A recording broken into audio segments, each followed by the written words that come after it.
ছোটবেলা থেকেই সমাজের প্রচলিত নিয়ম কানুনগুলো মেনে চলতে শিখেছি। শুনে এসেছি স্ত্রীকে নিজের আয়ত্তে রাখা উচিত, তাকে বেশি প্রশ্রয় দিলে সে বেয়াদব হয়ে উঠবে। দেখতে দেখতে আমিও বড় হয়েছি এই বিশ্বাস নিয়ে যে সংসারের শৃঙ্খলা বজায় রাখতে হলে স্ত্রীর স্বাধীনতা সীমিত করতে হয়। এই বিশ্বাস নিয়েই একদিন আমি নিজেও বিয়ে করলাম।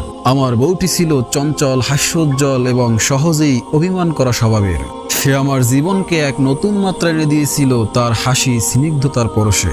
কিন্তু আমি ছিলাম আমার ছোটবেলার সেই শিক্ষা নিয়ে, তাই তার এই চঞ্চলতা আমার কাছে বেয়াদবি মনে হতো। আমি ভাবতাম একজন নারী কিভাবে এত হাসতে পারে, তাই তাকে বলতাম মেয়ে মানুষের এত হাসাহাসি মানায় না, এভাবে হাসা ঠিক না। প্রথমবার শুনে সে একটু থমকে গিয়েছিল, তারপরেও হাসি বন্ধ করল না। কিন্তু আমি আবারও ধমক দিলাম। ধীরে ধীরে বউটির হাসি বন্ধ হলো। হাসির সেই প্রতিধ্বনি মিলিয়ে গেল আমার ঘর থেকে। বউটা মেনে নিল আমার কথা, যেন সব কিছুই স্বাভাবিক হয়ে উঠল। তবে আমি তখনও বুঝিনি যে হাসি আমার ঘরে এত প্রাণ সঞ্চার করত। সেই হাসি আমার জীবনের একঘেয়েমিতা কাটাতে সহায়তা করত।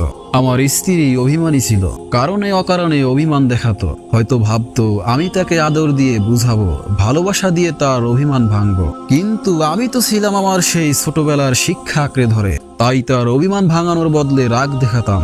এমনকি সে যদি কিছু বলতো, দু চারটা চর মেরে তার মনের আগুন নেবানোর চেষ্টা করতাম। বলতাম এসব রং ঢং আমার কাছে চলবে না, বাবার বাড়িতে সব চালানোর অনেক সময় পেয়েছো, এখন নয়। বউয়ের সেই অভিমানগুলো এক সময় থেমে গেল।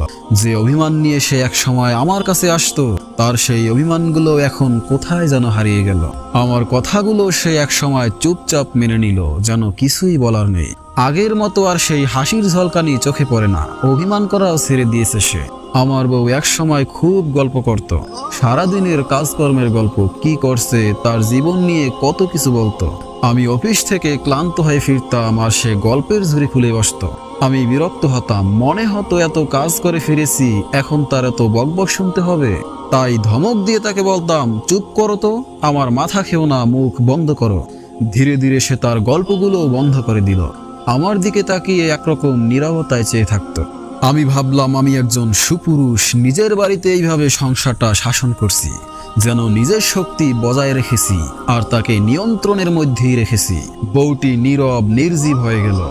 আগের সেই হাসি, চঞ্চলতা কোথায় যেন হারিয়ে গেল। আর আমার জীবনের সেই রঙিন মুহূর্তগুলো কেমন ধীরে ধীরে ফিকে হয়ে গেল। এরপরে কেটে গেল অনেকগুলো বছর। সংসার চলছে, বউ নীরবতার মধ্য দিয়ে কাজ করছে। আমি কখনো বুঝিনি আমি তাকে কতটা হারিয়ে ফেলেছি। তার সেই চঞ্চল হাসির প্রতিধ্বনি আমার ঘর থেকে চিরতরে বিদায় নিয়েছে। আমি তখন উপলব্ধি করলাম এই নীরবতা আমার জীবনে কতটা বিরক্তিকর। তার সাথে থাকা প্রাণবন্ধতার অভাবে আমার জীবনও শূন্য হয়ে উঠছে। আমি আস্তে আস্তে মিস করতে শুরু করলাম তার সেই খিলখিলানো হাসি, সেই অভিমানগুলো। একদিন আমি খুব দুঃখ নিয়ে তাকে জিজ্ঞেস করলাম, আচ্ছা এখন আর তুমি হাসো না কেন? সে নির্লিপ্তভাবে বলল, ভদ্রবাড়ির বউদের এত হাসাহাসি মানায় না। তার মুখে নিজেরই কথাগুলো শুনে আমার বুকটা কেঁপে উঠল। বুঝতে পারলাম এই কথাগুলো আমারই বলা, যার কারণে তার সেই হাসির প্রতিধ্বনি চিরতরে থেমে গেছে।